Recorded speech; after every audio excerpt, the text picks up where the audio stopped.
Ce n'est pas que tu serais là en train d'imaginer que Dieu te parle. Dieu me parle. Non, non. Dieu va te parler comme tu es en train d'entendre ma voix comme ça là. C'est comme ça que tu vas entendre la voix de Dieu à l'intérieur de toi qui s'en va dire, fais, ne fais pas, ne dis pas si. Enfin, il serait ton vrai guide. Il serait le Saint-Esprit. Parce que quand tu vas vivre ici et retourner, et crois que quand tu vas quitter le corps physique là, tu vas partir chez ton Créateur, c'est que le Saint-Esprit doit être ton guide. Tu dois être guidé du matin jusqu'au soir, du début de ta vie là, jusqu'à la fin de ta vie là. Tu vas être guidé par le Saint-Esprit. Et à ce moment-là, le contact doit être de façon permanente. Ce n'est pas fait de tâtonnement. Je parle avec lui. Dieu m'a parlé le matin et à midi et le soir. Non. Tout ce qui sort de ta bouche là, on va sentir que celui-là, il a créé le contact direct avec Dieu. Et quand tu le vois, n'importe quel moment, il va te parler. Ce n'est pas fait de saouler. Non. Je ne parle pas de ceux qui tâtonnent, qui parlent avec Dieu aujourd'hui et demain ils ne parlent pas. Et hier ils vont parler. Et c'est le moment où ils jeûnent et le moment où ils prient. Non. Ce n'est pas fait de vision, ce n'est pas fait de rêve. Le moment où le rêve est venu dans la vie de l'homme, c'est le moment où l'homme est déconnecté que le rêve est venu. Ceux-là voient Dieu dans le rêve parce qu'ils ont déjà coupé le contact de Dieu, ils ont déjà installé l'ego. Le go dans leurs pensées, le go dans leur sang, le go dans leurs paroles, le go dans leurs actions. Donc, il y a une autre vidéo que je vais faire et démontrer les différentes catégories d'ego. Là où se trouve tel ego et comment tuer chaque ego. Comment installer l'humilité dans sa totalité. Tu dois être humble. Et pour cela, il y a plein de choses qu'on va installer. Mais la réelle chose maintenant, c'est le côté de la colère.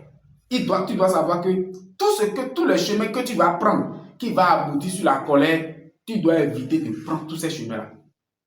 Et le but de l'homme sur terre, comme je viens de dire, le but, ce qui va vous amener sur la terre, la mission de l'homme là, c'est que l'homme est venu sur un terrain de compétition. Et tu vas rester dans le corps physique là pour faire la compétition. La compétition, c'est que tout ce qui est en train de se passer dans ce monde-là, tu vas réaliser ce qu'on appelle la vanité des vanités.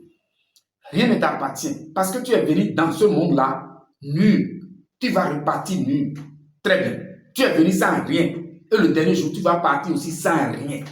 Donc, vivre sur la terre et avoir la conscience que ça là n'est pas pour moi, ça n'est pas pour moi. Parce qu'on dit au dernier jour là, le Créateur va te chasser pour dire, quitte devant moi. Vous savez très bien que l'histoire des autres ont révélé ça. C'est des révélations qu'ils ont fait. Donc, il faut tirer ces leçons-là pour travailler et créer le contact direct avec Dieu à l'intérieur de toi. Et non, ceux qui s'assoient et du matin au soir ne font que lire l'expérience des autres et croient qu'en lisant, en jeûnant sur l'expérience des autres, que c'est ça qui va t'amener chez le Créateur, tu as menti. L'expérience de l'autre ne peut jamais t'amener chez le Créateur. L'expérience de l'autre va t'amener à prendre conscience que Dieu est à l'intérieur de toi, Dieu existe. Travailler et créer le contact, Dieu va te parler. Comme tu entends la voix de ton prochain comme ça, tu vas créer ce contact-là et Dieu va te parler du matin jusqu'au soir. Mais à partir d'aujourd'hui, ce que tu vas retirer dans cette conscience maintenant, c'est deux choses.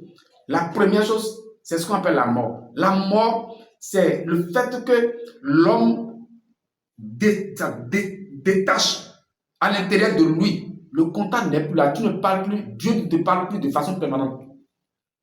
Le moment où tu rêves, le moment où tu jeûnes et tu fais des expériences et des visions là, ça là, ce n'est pas parler avec Dieu.